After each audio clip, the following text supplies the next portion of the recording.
నమస్తే, welcome to whistle. పవిత్ర స్థలం కానీ రాజకీయ వేడి. రామాలయం వద్ద శ్రీరామనవమి పర్వదినాన ఉపసభాపతి కనుమూరి రఘురామకృష్ణంరాజుపై దాడి జరిగిన ఘటన ఇప్పుడు రాష్ట్ర వ్యాప్తంగా పెద్ద చర్చకు దారితీసింది.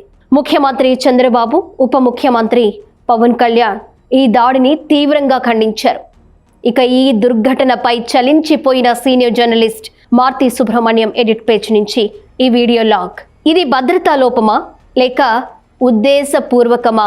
డిప్యూటీ స్పీకర్ పై హత్యాయత్నమా? సిగ్గు సిగ్గు. ఆకివీడు రామాలయంలోనే డిప్యూటీ స్పీకర్ రఘురామకృష్ణంరాజుపై హత్యాయత్నం. హిందువుల పండుగ రోజున హిందువులపైనే దాడులా? పోలీసుల సాయంతో బయటపడ్డ రఘురామకృష్ణంరాజు మేకులు చాకులతో దాడులకు దిగిన తెంపరితనం, అడ్డుపడ్డ అనుచరుల తలపై మేకులు దించిన ఉన్మాదం. డిప్యూటీ స్పీకర్ పైనే హత్యాయత్నం అంటే లా ఆర్డర్లోనే ఉన్నట్ట లేనట్ట? ఇది మంచి ప్రభుత్వం పైనే దాడి. నిర్భయంగా వ్యవహరిస్తున్న జగన్ విధేయ అధికారులు. కూటమి అధికారంలో ఉన్నా ఈ దౌర్భాగ్యమేంటి? జగన్ జమానాలో బిక్కుమని బతికిన కూటమి నేతలు ఇప్పుడు డిప్యూటీ స్పీకర్ పైనే హత్యాయత్నం, బరితెగింపు. రాష్ట్రంలో ఉన్నది వైసీపీనా లేక కూటమి ప్రభుత్వమా? ఈ అలుసుకు కారకులెవరు? జిల్లా నిఘా యంత్రాంగం నిద్రపోతుందా? రఘురామకృష్ణంరాజుపై హత్యాయత్నం తరువాత కథం తొక్కుతున్న పసుపు సైనికులు. రౌతు మెత్తనైతే గుర్రం 3 కాళ్ల మీద నడుస్తుందన్నది ఒక సామెత. నిజానికి ఇదే అర్థం వచ్చే మరో ముతక సామెత కూడా లేకపోలేదు. ఈ మంచి ప్రభుత్వం పనితీరు, సహనం, విశాల హృదయం, తెలివైన మేధావులు, మెరికల్లాంటి యువ జట్టు, బృహస్పతులు కూడా బోరున ఏడ్చేంత తెలివిడి సర్వే శాస్త్రజ్ఞులున్న మంచి ప్రభుత్వానికి మొదటి సామెత సరిపోతుంది. గత 2 ఏళ్ల నుంచి మంచి ప్రభుత్వంలో జరుగుతున్న అద్భుత, మహా అద్భుత, వీరాద్భుత ఘటనలన్నీ కూటమి పనిమంతుల పాలనకు వీరతాళ్లు. అందులో అతి మధురమైన ఘట్టం డిప్యూటీ స్పీకర్ రఘురామకృష్ణంరాజుపై ఆయన సొంత నియోజకవర్గం, పైగా శ్రీరామనవమి రోజు రామాలయం వద్దనే ఆయనపై హత్యాయత్నం. నీకేంటి అబ్జెక్షన్? ఇప్పుడు చెప్పు. గుడి కట్టుకుంటే నీకేంటి అబ్జెక్షన్? ఇక్కడ గుడి కడితే ఇక్కడ ఉన్న ఇప్పుడు ఎందుకు వస్తాను?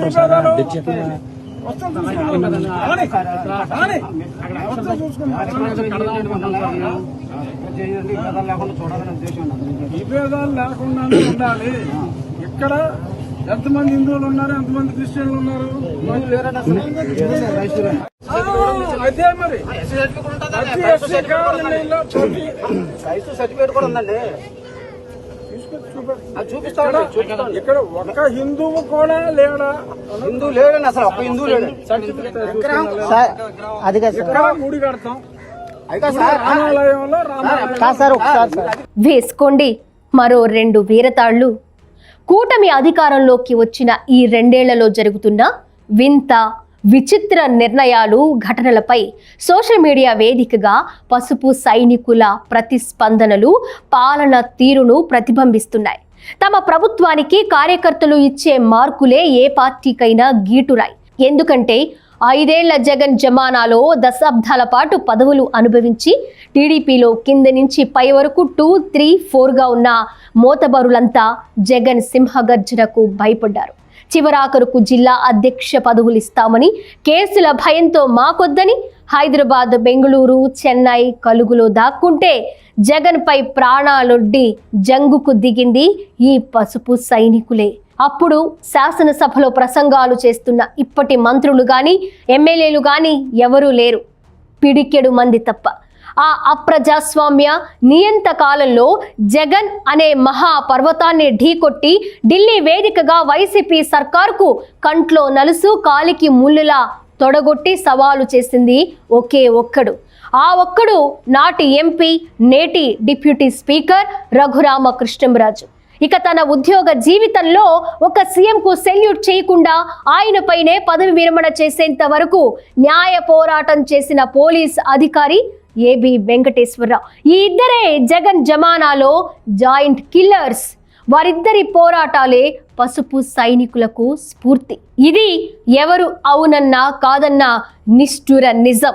ఇక మంగళగిరి టీడీపీ కార్యాలయంలో వైసీపీ ముష్కరుల దాడి తరువాత పడిలేచిన కార్యకర్తల చైతన్య కెరటమే వైసీపీ పాలన అంతాన్ని శాసించిందన్నది అంతే నిజం.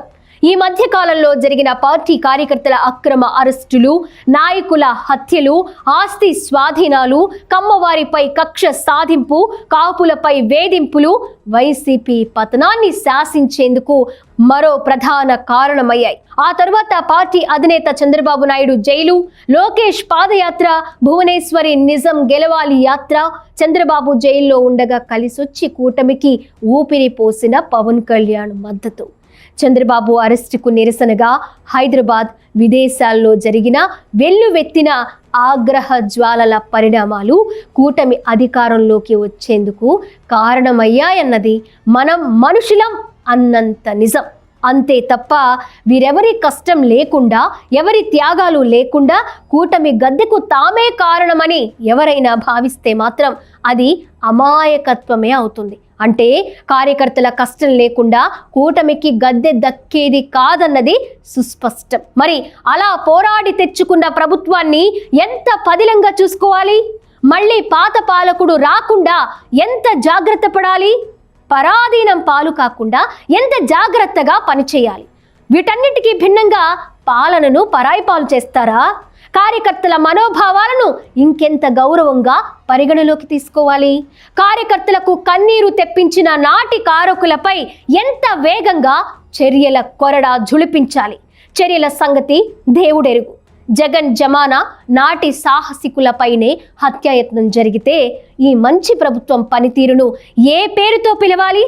ఇది ఇప్పుడు రాళ్లెత్తిన తెలుగుదేశం పార్టీ కూలీలు చూపుడు వేలుతో సంధిస్తున్న ప్రశ్నలు.